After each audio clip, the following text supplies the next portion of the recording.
ఈరోజు దేవుని వాగ్దానం రోమీలకు రాసిన పత్రిక 10వ అధ్యాయం 13వ వచనం.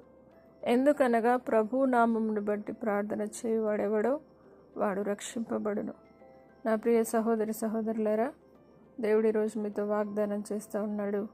ప్రభు నామమును బట్టి ప్రార్థన చేయువాడు రక్షింపబడును అని దేవుని వాక్కు సెలవిస్తూ ఉన్నది. ప్రార్థించే మంచి మనసును కలిగి ఎల్లప్పుడూ స్తుతిస్తూ ఆయన నామాన్ని హెచ్చిస్తూ ఆయన నామమును ఘనపరుస్తూ ప్రార్థించే బిడ్డగా ఉన్నట్లయితే తప్పక మీరు రక్షించబడతారు. దేవుని సన్నిధిలో ప్రార్థన అనే అనుభవంతో బుద్ధిగల కన్యకల వలె ఆయన రాకడ కొరకు ఎత్తబడి గుంపులో ఉండుట కొరకు ఎల్లప్పుడూ ప్రార్థన విజ్ఞాపనలతో ముందుకు సాగుదురుగాక. ప్రార్థన.